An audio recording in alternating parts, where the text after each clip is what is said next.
কারণে যান্ত্রিক আবহবিকারের প্রক্রিয়াগুলি চিত্রসহ বিবরণ দাও। এই প্রশ্নটাও কিন্তু আসার সম্ভাবনা অত্যন্ত বেশি। তারই সঙ্গে সঙ্গে ছবিগুলোর উপরেও কিন্তু যথেষ্ট জোর দিতে হবে এই প্রশ্নের উত্তর লেখার জন্য। এই প্রশ্নটাও কিন্তু ভেরি ভেরি ইম্পর্টেন্ট একটা প্রশ্ন। আর তারপরে 5 নম্বরের জন্য আরো একটা প্রশ্নের কথা বলবো। ক্লাস 11 এর প্রিয় ছাত্রছাত্রীরা, তোমাদের কিন্তু সেকেন্ড সেমিস্টারের ভূগোল পরীক্ষা একেবারেই সমাগত, একেবারে দোরগোড়ায় এসেই গেছে। তো এই ভূগোল পরীক্ষার কি প্রস্তুতি তোমার এখন লাগবে সেই সম্পর্কে আলোকপাত করার জন্য আমি হাজির হয়ে গেলাম, তোমাদের এসপি ম্যাম। তোমাদের প্রত্যেককে এই চ্যানেলে অর্থাৎ এসপিএম ক্লাস এডুকেশন চ্যানেলে স্বাগত জানিয়ে শুরু করছি আজকের এই ছোট্ট উপস্থাপনা। আজকের উপস্থাপনায় তোমাদের জন্য থাকছে অন্তিম মুহূর্তে অতি গুরুত্বপূর্ণ বেশ কিছু প্রশ্ন, যেগুলো ঠিক এই মুহূর্তে দাঁড়িয়ে তোমাকে কিন্তু প্রস্তুত করে নিতেই হবে। আর সেই প্রশ্নগুলো কি কি সেটা জানার জন্যই উপস্থাপনাটা তোমাকে সম্পূর্ণ দেখতে হবে মনোযোগ সহকারে এবং বুঝে নিতে হবে প্রশ্নগুলো। সময় নষ্ট একেবারেই না করে চলো তাহলে শুরু করে দিই। তোমরা কিন্তু অলরেডি জেনে গেছো যে তোমাদের সেকেন্ড সেমিস্টারে পরীক্ষা টোটাল তোমাদেরকে দিতে হবে ভূগোল বিষয়টা 35 নম্বরের উপরে। আর এই 35 নম্বরের মধ্যে অধিকাংশ নম্বরটাই থাকবে কোথা থেকে? প্রাকৃতিক ভূগোল থেকে, যেখানে কিনা থাকবে গুরুত্বপূর্ণ 15টা নম্বর। আর সেখানে তোমার বড় প্রশ্ন যেটা একটা থাকবে সেটাও কিন্তু প্রাকৃতিক ভূগোল পোর্শন থেকে। অর্থাৎ এখানে 5, 3, 2 এইভাবে নাম্বার ডিভিশনটা তোমার থাকবে প্রাকৃতিক ভূগোলেরই। আর তারপরে যেটা তোমার আছে মানবীয় ভূগোল, সেখান থেকে থাকবে মোট 12 নম্বর। আর ভারতের ভূগোল সেখান থেকে থাকবে বাকি 8 নম্বর।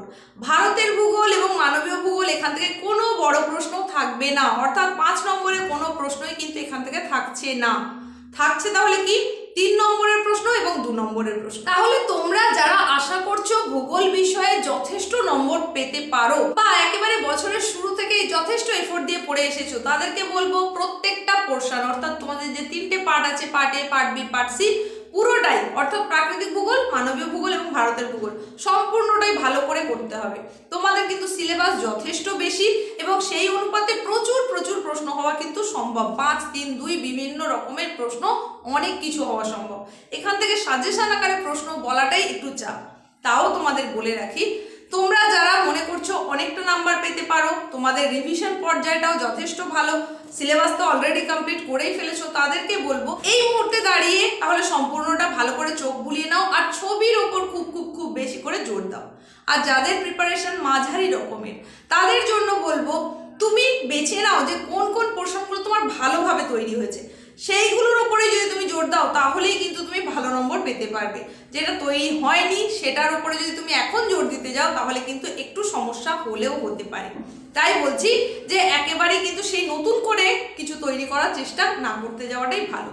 আর যাদের প্রিপারেশন একেবারেই প্রায় নেই বললেই চলে, চিন্তান্বিত হয়ে রয়েছে আদৌ পাস করবে কিনা, তাদের জন্য বলবো হাতে গোনা কয়েকটা অধ্যায়ের কথা বলবো। এই অধ্যায়গুলোর উপরে যদি জোর দাও তাহলেই কিন্তু তুমি অবশ্যই অবশ্যই ভালো নম্বর পাবেই।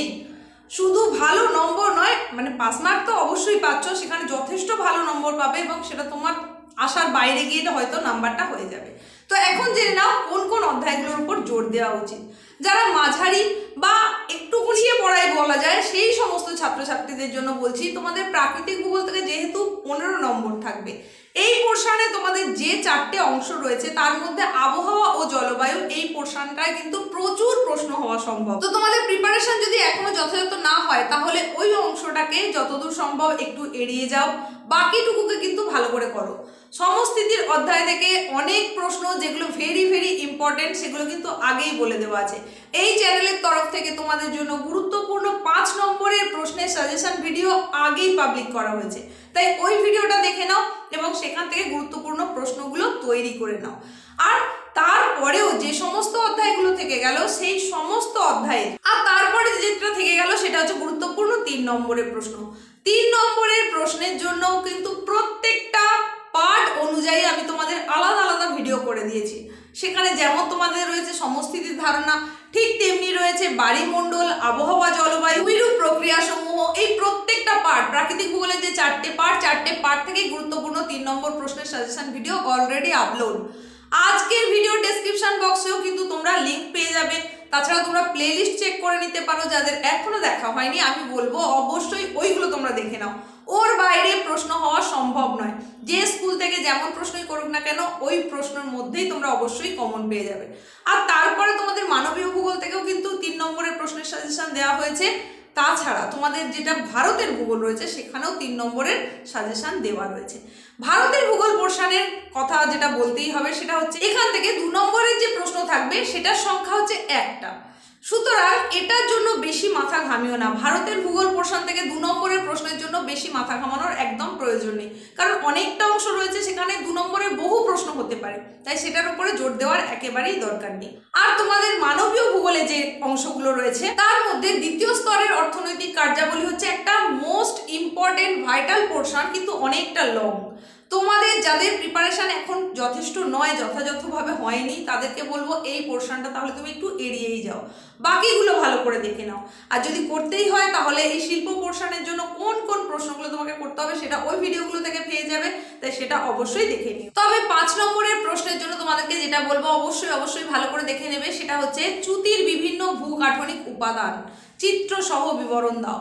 আর বাজেট, এই দুটোই কিন্তু অবশ্যই ভালো করে দেখে নেবে। তার সঙ্গে সঙ্গে বলবো তোমাদের জেট বায়ুর জীবনচক্র, এটাও মোস্ট ইম্পর্টেন্ট একটা প্রশ্ন, তাই এটাও একটু দেখে নিতে হবে। তারই সঙ্গে সঙ্গে বায়ুমণ্ডলের উষ্ণতার তারতম্যের প্রধান 5টি কারণ, এই প্রশ্নটাও আসার কিন্তু সম্ভাবনা অনেক বেশি রয়েছে, তাই এটাও একটু অবশ্যই দেখে রাখবে 5 নম্বরের গুরুত্বপূর্ণ প্রশ্ন হিসাবে। উষ্ণতা জনিত কারণে যান্ত্রিক আবহবিকারের প্রক্রিয়াগুলি চিত্রসহ বিবরণ দাও, এই প্রশ্নটাও কিন্তু আসার সম্ভাবনা অত্যন্ত বেশি।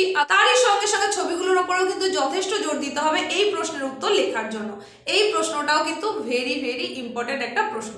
আর তারপরে 5 নম্বরের জন্য আরো একটা প্রশ্নের কথা বলবো, চিত্রসহ ত্রিকোষীয় সংবহন মডেলটি আলোচনা করো, এটাও কিন্তু গুরুত্বপূর্ণ প্রশ্ন, তাই এটাও তোমাকে অবশ্যই দেখতে হবে। চিত্রসহ বিশ্ব জলচক্রের বিবরণ দাও, এই প্রশ্নটাও একটু দেখে রাখবে। আর তারই সঙ্গে সঙ্গে দেখে রাখবে চিত্রসহ পৃথিবীর বিভিন্ন তাপবলয়গুলি সম্পর্কে জানো লেখো।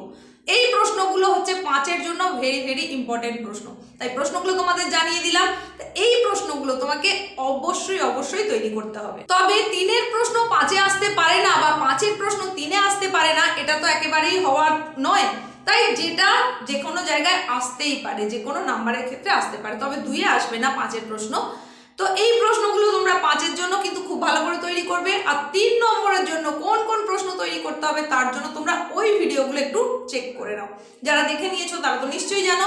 যদি এখনো না দেখে থাকো, আবারও বলছি আজকের ভিডিওর ডেসক্রিপশন বক্সে লিঙ্ক পেয়ে যাবে, তাছাড়া তুমি প্লেলিস্ট চেক করে সেখান থেকে দেখে নিতে পারো। প্রত্যেকটা পোর্শন থেকে আলাদা করে গুরুত্বপূর্ণ 3 নম্বরের সাজেশন ভিডিও কিন্তু অলরেডি আপলোড হয়ে গেছে, তাই সেগুলো দেখে নাও এবং প্রশ্নগুলো মার্ক করে নাও। প্রত্যেকের প্রস্তুতি চূড়ান্ত পর্যায়ে খুব ভালো হোক, পরীক্ষা খুব ভালো হোক। আমার এবং এই চ্যানেলের তরফ থেকে আগাম শুভেচ্ছা, শুভকামনা, অভিনন্দন থাকলো তোমাদের জন্য। প্রত্যেকের পরীক্ষা যাতে খুব ভালো হয় এই প্রার্থনাই থাকলো মঙ্গলময়ের কাছে। প্রত্যেকে ভালো থাকো।